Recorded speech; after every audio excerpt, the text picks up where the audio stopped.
Boa tarde. Eu acho que nós íamos falar em inglês, mas está-me a parecer que não há ninguém, aliás, pela apresentação, está-me a parecer que não há ninguém que não fale português. Portanto, if there's anyone that doesn't speak Portuguese, please let us know. Otherwise, we'll move forward in Portuguese. I think it'll be a little bit easier, although the slides are in English, okay? Então vamos começar. Convidaram-nos para vir falar de Customer Acquisition e principalmente por termos negócios diferentes. Portanto, meu nome é João Aroso, sou CEO da Leadseye, que é uma plataforma de aquisição de clientes através de inteligência artificial. Trabalhamos essencialmente com agências publicitárias e o meu colega é o João Marques, que é CEO do Oscar, que é uma empresa que trabalha essencialmente com o consumidor final. Portanto, convidaram-nos para vir falar um bocadinho sobre o que é que são técnicas de aquisição de clientes e as suas diferenças entre o que é no negócio business to business, portanto, o que é adquirir clientes quando os nossos clientes são outras empresas e o que é adquirir clientes quando os nossos clientes são consumidores finais, né? Portanto, eu se calhar gostava de começar por dar um enquadramento do que é a temática desta masterclass. E eu acho que primeiro começa pela frase provavelmente mais batida de sempre, não é? Que em inglês seria "It's all about people", mas que não deixa de ser completamente verdade e eu acho que nós gostávamos, se calhar, de reenquadrar um bocadinho como é que deveríamos dividir estes dois tipos de aquisição de clientes. Portanto, nós na prática temos, na verdade, o conceito de falar sobre o que é aquisição ou o que é vendas B2B e o que são vendas B2C. Para mim, pessoalmente, e da minha experiência ao longo dos últimos 15 anos a trabalhar em publicidade ou perto de publicidade, e curiosamente também aqui no caso do João, quando ontem estávamos a conversar sobre a apresentação, não faz muito sentido dividir completamente em B2B e em B2C. Porque na prática, se vocês imaginarem um Slack, um Google Apps, seja lá o que for, portanto, esse género de software que vende a empresas, tem uma comunicação que provavelmente é muito mais parecido com o que é uma comunicação B2C. Portanto, nós olhamos para um Slack, nós olhamos para um HubSpot, e é uma comunicação muito orientada à conversão, muito orientada ao utilizador que vai efetivamente usar a plataforma. E depois, se for preciso, se virmos a comunicação de, sei lá, private banking, se virmos a comunicação de vendas de casas, vendas de carros, que apesar de serem até potencialmente dirigidas ao consumidor final, se bem que vendas de carro há profissionais e particulares, mas imaginemos o tema dos particulares, se olharmos para essa comunicação, se for preciso, é um processo muito mais parecido e uma comunicação muito mais semelhante do que nós estávamos à espera de ver numa componente B2B.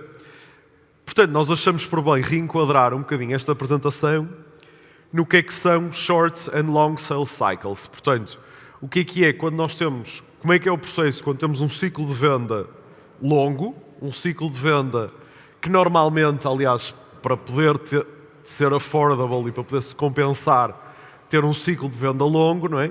Evidentemente, normalmente são coisas de elevado valor, são vendas mais prolongadas, mais perto, muitas vezes, do core do que é a empresa. E depois temos shorter sales cycles, que são muitas coisas imediatas, que muitas vezes até acontece a empresas, como é, sei lá, a Nespresso a vender café a empresas, não é uma coisa que a empresa faça um grande market research antes de sair a Nespresso, não é? Ou HubSpot, ou Google Apps for Work, Microsoft Office, enfim, tudo o que são coisas com shorter sales cycle. Portanto, nós achamos que fazia mais sentido partir era a apresentação entre short e long sales cycle, que será normalmente o que as pessoas olham normalmente como B2C e B2B.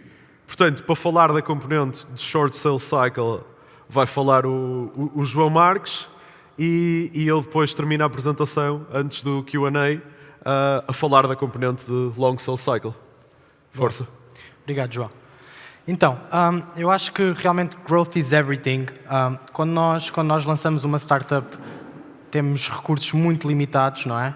E normalmente a primeira ronda de investimento é utilizada para criar uma equipa, lançar um produto, normalmente um MVP, para o mercado. E acho que assim que o produto fica live, o nosso grande objetivo é provar que esse produto tem Product Market Fit. E para isso temos de mostrar que temos métricas de tração que são relevantes. E eu acredito que este é o ponto em que realmente a maior parte das startups falham, porque é muito difícil levantar uma segunda ronda de investimento sem provar que temos tração. Eu acredito que a principal causa disso é lack of focus. Ou seja, normalmente os founders são muito apaixonados pelo produto e dedicam muito tempo ao produto. E acham que no momento a seguir a lançarem, acreditam que os clientes vão estar a implorar para usarem esse produto. E na verdade isso não acontece. E portanto a nossa primeira reação é tentar alterar o produto. Há aqui qualquer coisa que de certeza que eu não fiz bem, e começamos a iterar sobre o produto, até que nos percebemos que realmente, sem estarmos a pôr pessoas a utilizar esse produto, é difícil perceber se ele é bom ou não. Portanto, sem termos utilizadores a utilizar esse produto, é muito difícil concluir alguma coisa. E depois o que acontece é que ficamos sem dinheiro, não conseguimos levantar uma segunda ronda de investimento porque não provámos que temos tração. Isto realmente é muito triste, porque imaginem a quantidade de produtos que nós podíamos estar a utilizar agora se os founders tivessem a estratégia de aquisição correta. Portanto, quando eu digo lack of focus no slide anterior, no fundo depois começamos a ficar sem tempo e começamos a testar tudo ao mesmo tempo, não é? Começamos a testar Facebook Ads, porque um amigo nosso disse-nos que funcionava, começamos a fazer sponsored content, porque estamos habituados a ver outras empresas nas notícias, e depois chegamos ao final e não concluímos nada, nem sequer concluímos que efetivamente algum desses canais não funcionou ou não. E principalmente em mobile apps, que é o nosso caso, ao início ter tracking como deve ser e saber de onde é que vêm os nossos clientes e os nossos pedidos é um desafio, e portanto estar tudo ao mesmo tempo e não conseguir concluir nada, eu acho que é um grande problema. Portanto, o que é que nós fizemos no Oscar? Eu não sei se isto pode ser usado para todos os casos, eu acho que não, mas nós desde o início focámos-nos quase 100% só em growth. O nosso produto é muito simples e é muito óbvio, e o problema que nós estamos a resolver é um problema operacional, não é? O problema de chamar um técnico e conseguir pô-lo em casa de um cliente em menos de 30 minutos. Portanto, nós focámos-nos muito nisso. Obviamente tivemos que iterar sobre o produto também, tivemos que adicionar serviços novos, categorias novas, mas fizemos sempre isso quase sendo obrigado pelos nossos clientes. Okay? Portanto, eu acho que o meu conselho aqui é mesmo focarem-se muito em growth, porque se um investidor olha para os números de growth, é muito difícil dizer que não. E, portanto, eu acho que o que nós fizemos, pelo menos no início do Oscar, foi listar todos os canais possíveis de aquisição que existem. Todos, estamos a falar de 30, 40 canais, portanto, desde paid media, social media, entregar flyers, um anúncio na TV, um outdoor, TikTok, sei lá, várias estratégias diferentes, e começarmos a fazer um pouco de brainstorming sobre cada um dos canais e pensarmos que campanhas interessantes é que podíamos fazer com cada um. E depois aquilo que eu considero que é realmente o mais importante, que é definir um objetivo, e esse objetivo ser um número e ser uma única métrica. Pode ser ter 1000 downloads, 100 pedidos ou fechar 10 parcerias que sejam relevantes. Mas o que é mesmo importante é que assim que nós atingimos esse goal, acabamos com um de dois cenários. Ou conseguimos atingir e ter métricas que sejam suficientemente atrativas para um investidor investir na segunda ronda, ou atingirmos o break-even e aí já não precisamos de investidores. E, portanto, eu acho que, pelo menos no caso de um B2C short cycle, eu acho que isto dá quase para... É quase engenharia, não é? E nós no início descobrimos uma framework que se chama Bullseye Framework, que eu recomendo imenso, e que basicamente o grande objetivo desta framework é manter-nos focados nos canais que estão a funcionar. Portanto, no círculo no maior círculo, portanto, no possible, é aqui que nós temos todos os canais de aquisição que nós definimos anteriormente. E depois, só pelo nosso feeling, vamos escolher 3 ou 4 canais desses e vamos promovê-los ao círculo do meio. Só mesmo por feeling. E, portanto, no caso do Oscar, nós começámos por promover no círculo do meio, no laranja, entregar flyers, por exemplo, foi uma das coisas que nós experimentámos logo no início, Google Ads e influencers, ok? E o objetivo aqui é, assim que encontrarmos um canal que esteja a funcionar e que nós conseguimos... Quando encontramos este canal, nós percebemos logo. Portanto, é aquele canal que nos vai fazer chegar rapidamente ao nosso objetivo, aquele goal que nós definimos anteriormente. No nosso caso, foi as influencers. Nós percebemos logo, a primeira vez que uma influencer falou sobre o Oscar no Instagram, nós percebemos logo que era possível atingir aquele goal com este canal. E, portanto, o que fizemos foi promover esse canal ao working, portanto, ao que está amarelo, e só focar nisso. Desligámos tudo. Obviamente, depois, quando a empresa cresce, nós temos de ter vários canais de aquisição e atualmente é isso que estamos a fazer. Mas, no início, eu acho que encontrar o canal que funciona e só focar nesse canal, e focar nesse canal é conseguir tirar o máximo desse canal, ou seja, torná-lo mais eficiente, se calhar tentar que a influencer partilhe um serviço que há mais gente a pedir, ou àquela hora, ou com aquele formato, para nós foi essencial para conseguirmos estar focados e conseguirmos atingir as métricas que nós precisámos para seguirmos para a próxima fase, no fundo. Obviamente que isto só se aplica, na minha opinião, a short cycle sales, e acho que agora o João explica um bocadinho como é que isto funciona em ciclos de venda mais longos, em que temos que ter, no fundo, uma abordagem um bocadinho mais personalizada, não é? Sim. Por acaso, em relação ao que estavas a dizer, só uma nota. Eu até tenho ideia que antes de teres ido às influencers, um dos canais que experimentamos no Oscar inicialmente até foi aquele canal mais B2B, porque foi pré-pandemia, da Airbnb. Ou seja, esta lógica, o Oscar hoje em dia é completamente focado em consumidor final, não é? Mas numa fase inicial ainda faz algum B2B. E esta lógica funciona mesmo no B2B, porque era uma lógica de short sales cycle. Portanto, na altura eram as empresas que faziam gestão de Airbnbs, que até se estava a tentar escalar com elas e fez-se uma lista e mandou-se mãos a todos. Sim, eu acho que nessa fase nós também ainda estávamos a testar um bocadinho se o produto funcionava ou não. Portanto, fechámos algumas parcerias com Airbnb Management Companies, mas depois a pandemia começou, o turismo parou também, e nós tivemos de nos focar em certo, mas também aconteceu isso e teve-se de outra maneira. Não é? Mas foi engraçado. Bom, então eu vou falar um bocadinho de longer sales cycle, um bocado mais focado no modelo de enterprise sales, não é? Como é que se vendem de uma empresa a outra empresa, normalmente relativamente grande. Eu não vou focar demasiado, porque acho que também não acrescenta muito, eu explicar-vos qual é que são as fases normais de enterprise sales, não é? Estou a assumir que todos têm internet e conseguem ir ao Google e perceber como é que funcionam as fases normais de Enterprise Sales. Eu acho que vou-vos dizer o que é que eu aprendi e o que é que eu acho que de alguma forma pode contribuir de uma maneira um bocadinho diferente do que é o normal. Portanto, para mim o primeiro ponto acho que é o mito do point of entry, de por onde é que nós entramos. Eu já vi N vezes casos de vendas em que não, eu conheço o CEO, portanto eu vou falar com o CEO da empresa, ou uma pessoa super sénior na empresa, ou os acionistas, ou seja lá o que for. Eu tenho uma empresa pequenina, somos entre 50 e 60 pessoas, somos 50 e tais pessoas. A esmagadora maioria de pessoas, até algumas que me conheçam efetivamente de outros contextos, que vêm falar comigo a tentar vender alguma coisa, ou eu estou super convencido do que é, ou eu sou o pior point of entry. Porque eu depois já sei que se eu passar isso para o resto da organização, aquilo vai ter um peso em que eles vão comparar tudo e depois há na lista de prós e contras um outro pró gigante que foi recomendado pelo João.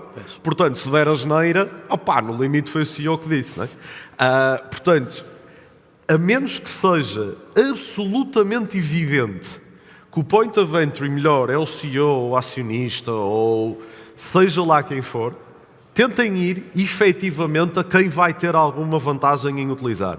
Eu já fiz vendas através de... Só conhecia o CEO, não conhecia mais ninguém. e consegui fechar contratos assim, mas muitas vezes, para além de ter de vender duas vezes, né? Portanto tenho de vender ao meu primeiro point of entry e depois tenho de vender a quem efetivamente seria o consumidor natural dentro da organização disto, tenho dois efeitos, não é? Que é a responsabilidade e a visibilidade acrescida por ter entrado através do CEO, com a desvantagem de que toda a gente na organização às vezes até já fica contra mim, porque foi-lhes imposto e não foi uma escolha que eles tiveram de livre e espontânea vontade. Portanto, é fantástico conhecer pessoas muito bem posicionadas em empresas para ajudar a vender e em processos de venda, mas muitas vezes o primeiro ponto de entrada não devia ser, e as pessoas têm muita tendência a ser a pessoa mais sénior que conhecem na empresa. Segundo conselho, e um bocado relacionado à lógica de It's All About People, eu não sei quantos de vocês é que sabem o que é curling, mas eu aprendi o que era curling porque estava a tentar fechar um negócio no Canadá. E sinceramente eu não consigo imaginar nada menos interessante para mim na minha vida. É aquele desporto que certamente já viram nos Jogos Olímpicos de Inverno, que estão a atirar umas coisas no gelo, que tem lá umas bolas no meio e aquilo ou está fora ou dentro do círculo. Felizmente já não me lembro minimamente como é que aquilo funciona. Mas eu ia falar com uma determinada pessoa, vi que essa pessoa publicamente, Facebook, Instagram, já não sei, Twitter, whatever, falava de curling e eu fui perceber o que é que aquilo era, como é que eram as regras, como é que era, o campeonato do Canadá de curling, felizmente já não me lembro em grande detalhe o que é que era. E isso se calhar é o detalhe mais absurdo de uma coisa que eu fui tentar perceber como é que funciona, para me conseguir relacionar com alguém que não me interessava minimamente, não é? Mas para além disso, há ligeiros toques pessoais, uma coisa mais mundana e mais fácil de entender, foi ver o ponto de situação de college football nos Estados Unidos, sabendo que quase toda a gente gosta de desporto universitário nos Estados Unidos e os meus interlocutores e os meus clientes americanos gostam, eu tenho algum cuidado de tentar estar por dentro para poder, ao almoço, quando estou com eles, perceber as piadas, fazer as minhas piadas, ter uma interação com a qual as pessoas sentem que se relacionam. É muito mais fácil relacionarmos com alguém que tem os nossos gostos e que nos consegue ouvir. Portanto, claro que há uma fine line entre fazer isto e ser um stalker, não é? Que vai ver até à terceira geração quem é que são as pessoas com quem vamos falar, não é? Mas acho que há uma maneira elegante e subtil de estudar as pessoas com quem vamos falar para tentar ter alguma interação pessoal. Ok? Depois, eu acho que desde o Elon Musk, e o Elon Musk é um ótimo exemplo para isso, ao job mais entry-level da Tesla, seja junior engineer, seja lavar os carros, não sei o que é que seja entry-level da Tesla, que toda a gente gosta, que é fazer o senti-lo importante. Não é? Aliás, o Musk acho que é um ótimo exemplo de alguém que do sentido mais tradicional da palavra é particularmente importante, mas claramente gosta de se sentir importante, não é? Não conheço ninguém que tenha gasto 44 bis a comprar uma empresa só para se sentir importante, não é? Portanto, alguém que compra o Twitter praticamente por ego, claramente gosta muito de se sentir importante. E toda a gente é assim.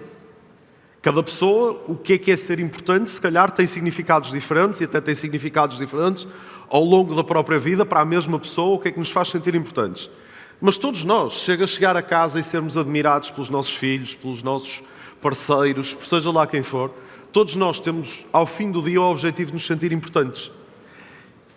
Conseguir mostrar ao teu interlocutor, quando estás a tentar vender alguma coisa dentro de uma empresa, que isso vai contribuir para essa sensação interna que essa pessoa tem de ter, é um truque fantástico que abre portas e portas e portas e portas. Isto dava para falar durante 10 horas, mas resumidamente, para quem já leu, há um livro, e eu detesto livros de autoajuda, mas acho que é provavelmente assim o único que se escapa, que é o How to Win Friends and Influence People. Não é por acaso, tem para aí 80 anos e as pessoas ainda leem, que no fundo se resuma como é que eu faço as pessoas sentirem-se importantes e uso isso para conseguir atingir os meus objetivos. Não é? Eu acho que, mais se calhar em culturas judaico-cristãs, menos em culturas anglo-saxónicas, mas há um bocadinho quase a vergonha de esconder o que é que eu ganho com alguma coisa, não é? Nós temos um bocadinho aquela cultura portuguesa, e novamente, não acho que é portuguesa, acho que é se calhar mais mediterrânica e judaico-cristã, de sermos humildes, sermos coitadinhos, não querer ganhar muito, não querer dar um passo mel com as pernas, etc, etc. Não é? Felizmente, acho que toda uma nova geração de empreendedores está a olhar para o mundo de uma maneira um bocadinho diferente e a querer dar passos maiores do que as pernas. Farto-me de dar passos maiores do que as pernas. Mas eu acho, há muito uma mania de eu vou negociar algo, mas eu tenho de esconder onde é que eu estou a ganhar, tenho de esconder what's in it for me, porque se eu souber isso, ou é imoral, ou as pessoas não querem perceber quanto dinheiro é que eu vou ganhar, ou já não me vão querer comprar porque eu estou a ganhar muito dinheiro, ou seja lá o que for. Em certos ambientes, e sem demasiado pejorativo, se calhar um tanto ou quanto provincianos, isso ainda pode ser verdade. Mas, na maior parte dos ambientes, ninguém acha que eu estou a vender uma coisa e não ganho nada com isso, como é óbvio, não é? Portanto, eu se esconder isso demasiado, acaba a parecer fishy. É tipo, por que raio, não é? É que está a fazer um esforço tão grande para quase perceber que é um bocadinho aquela falinha mansa da venda. Amigo, eu estou-lhe a fazer este desconto e eu estou a perder dinheiro a vender. Ninguém acredita, não é? Quer dizer, e há muito essa cultura de não expor o que é que eu tenho a ganhar.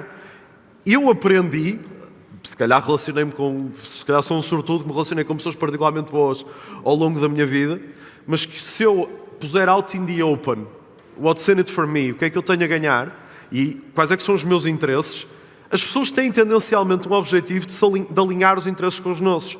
E se repararem, até liga com o que eu estava a dizer antes, porque não há nada que nos faz sentir mais importantes do que potenciar algo bom a outra pessoa. Portanto, a pessoa se perceber que nos está a fazer bem, não é? Quase conseguimos, de um ponto de vista psicológico, entender que quase toda a solidariedade é egoísta, não é? Nós damos, mas isso também nos faz sentir bem, também nos faz sentir importantes, também nos faz sentir realizados connosco, no limite quase, não é? Quase uma distribuição do bom que nos corre na vida, não é? Portanto, tudo isso, de um ponto de vista de venda, psicologicamente também atua. Se a pessoa entender que, sei lá, eu se conseguir fechar este negócio, os meus filhos vão poder andar numa escola melhor ou uma coisa do género, a própria pessoa vai se sentir importante, porque sabe que está a ter um impacto grande na minha vida. Portanto, isso não é necessariamente... Acho que é muito errado a mania, tendência que há de esconder o que é que eu tenho a ganhar, não é?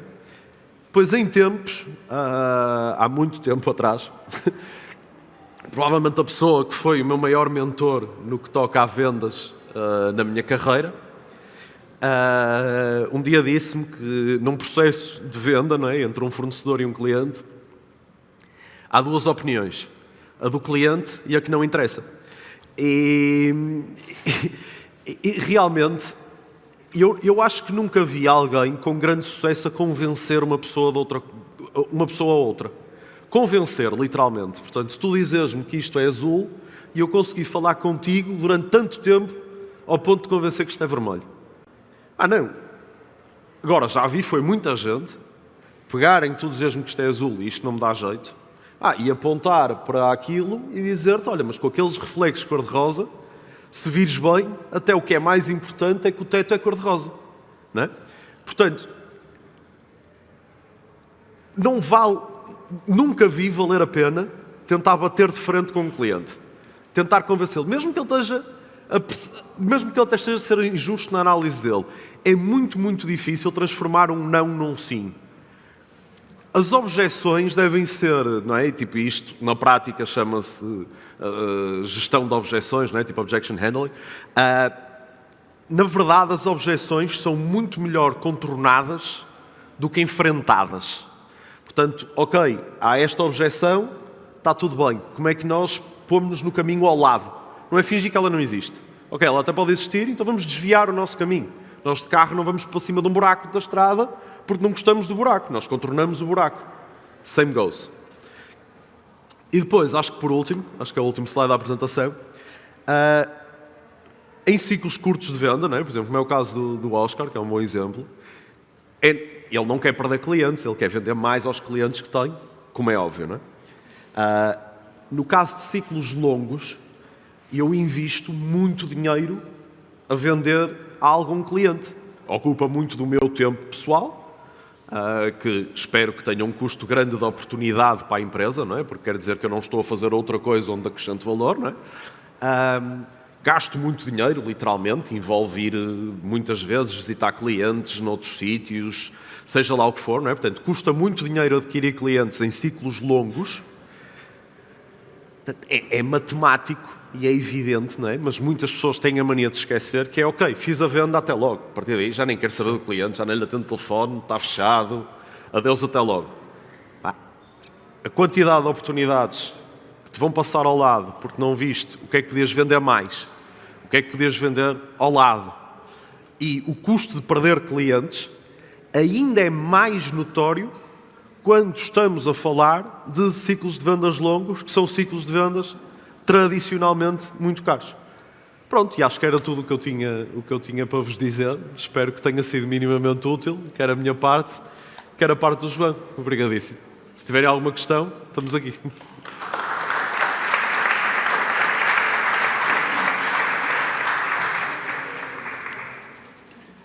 Eu não sei se há perguntas e respostas ou...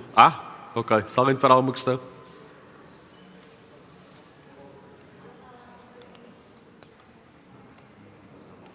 Ótimo, pronto. Nada. Obrigado. Perfeito.